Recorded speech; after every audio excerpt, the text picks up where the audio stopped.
Metro 2033 is what happens when one corridor is turned into an entire game. It's an incredibly linear shooter developed by 4A Games for Microsoft Windows and the Xbox 360 in 2010. However, if you think that because it's linear it's a bad game, then you'd be dead wrong, Sonny Jim.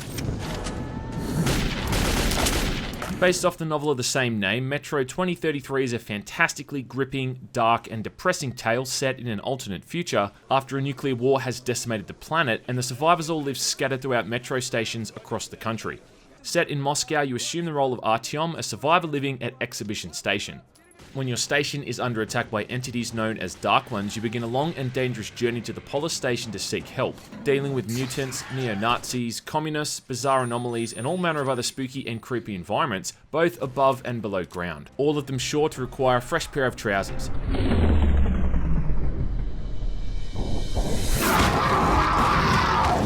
Now, I don't think I'm out of line by saying this, but at times, Metro 2033 has some of the most downright atmospheric environments ever seen in a video game. It runs on the 4A engine and it's just gorgeous to look at, but going deeper than the visuals, the entire world is crafted with a real attention to detail seldom seen in shooting games. Playing the game with Russian dialogue and no crosshair is arguably the most engrossing way to play the game, and I can't say whether or not the voice acting is good in Russian because I don't speak the language, but it sure did get me immersed.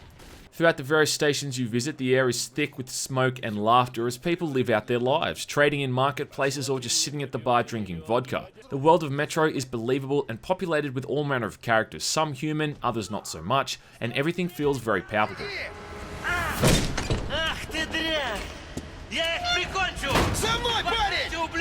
Then you step back out into the abandoned tunnels and hear the howling of the wind, the moans of something lurking in a nearby corridor, or just the vibrations of the underground. This does feel like a world gone to shit, and you're really just a spectator looking at everything as you move down this never-ending series of tunnels. Like I said, this is a linear game. You're almost always moving in a single direction, often down a train tunnel as you progress from chapter to chapter. Gameplay either comes down to exploration, combat, or stealth. Now, combat and stealth are self-explanatory and mostly just derivative. But exploration is where the world is truly fleshed out as you often interact with friendly NPCs who shed some light on the state of the world.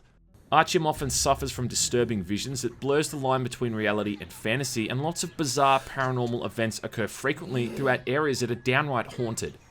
Throughout the game, you come across these moments known as morale points, where you're awarded a point for doing something that shows you're invested in the game world. From sticking around during a conversation with a side character and hearing what they've actually got to say, through to just exploring every nook and cranny of the game world. This really does have a deep impact on the storyline of the game as well, as the ending is ultimately about not passing judgment and coming to understand things as they really are.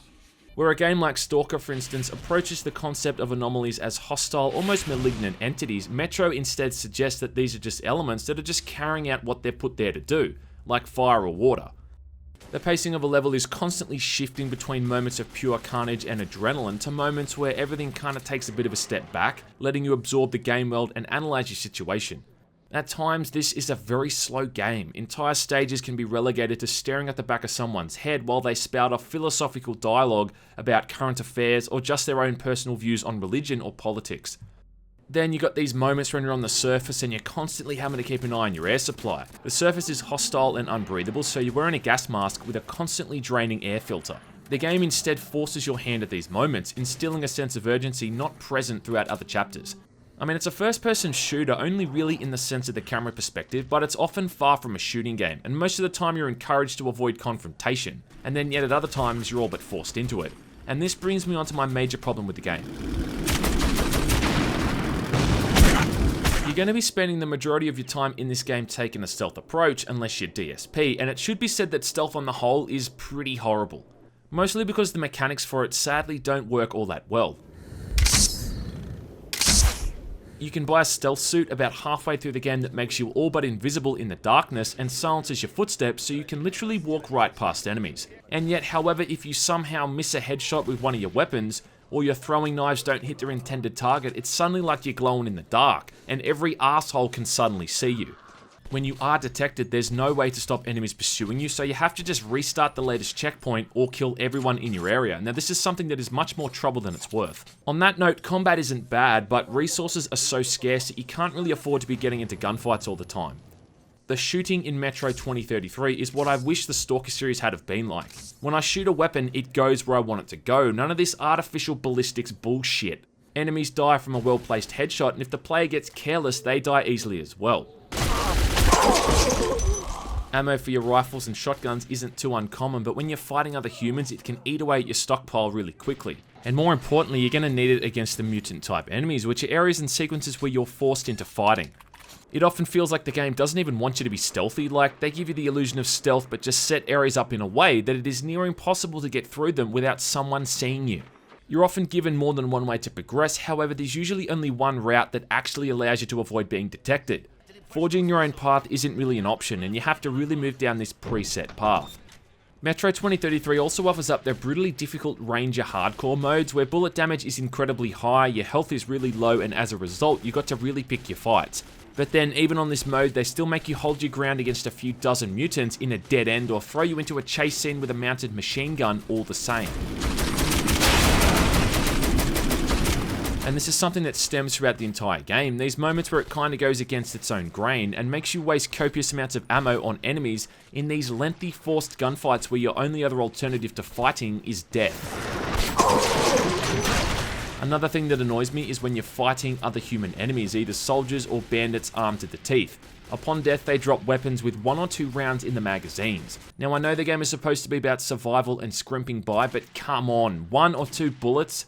Am I supposed to believe all these guys walk around with 1 or 2 bullets in their weapons? It's hokey. Ammunition and other items can also be found in the environment or bought from vendors at each of the main stations you visit. Now this is a far more viable option to keeping yourself equipped, though it costs gold bullets, which is a military grade of ammunition used as currency that is pretty hard to come by.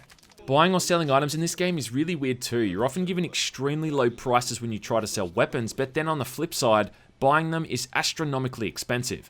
Ammunition isn't that dear to buy, but you're given bugger all for selling it, making the mechanic of selling ammo and weapons just completely redundant. Trading in one of the best weapons in the game for a crappier one, for instance, shouldn't put me out of pocket. Metro 2033 is really the type of game you need to put time aside for. It's not a game you can just slog through for 30 minutes, then put away when you get sick of it. I mean, I guess you could play it that way if you really want to, but you're selling yourself short. I'm not trying to pass it off as some sort of masterpiece, Lord knows it's far from perfect, but it is the type of game world that grabs you with both hands and doesn't let go, and you kind of owe it to yourself to stay in that game world as long as possible. In 2014, a Redux version was released, which largely just updates the graphics engine to a more optimized, newer version of the 4A engine, and also adapts a few gameplay and UI tweaks from the sequel, Metro Last Light. I'll be honest, I haven't finished the Redux version, but from what I've played it seemed more or less the same as the original. But if you are tossing up between these two, I'd say play the original first, then try the Redux version to see what you prefer.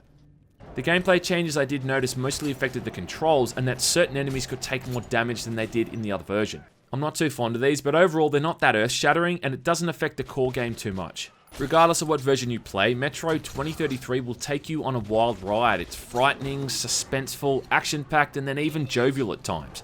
Playing Metro 2033 can be a great experience for a first time playthrough, and even a second or even third time through as well. Just remember to be patient, take it slow, lap up all the little details in the game world, keep your mind and eyes open, and don't sell yourself short. It's not Call of Duty, and sometimes the most obvious way ahead isn't necessarily the best. If you can play with this mindset, then Metro 2033 has a lot to offer.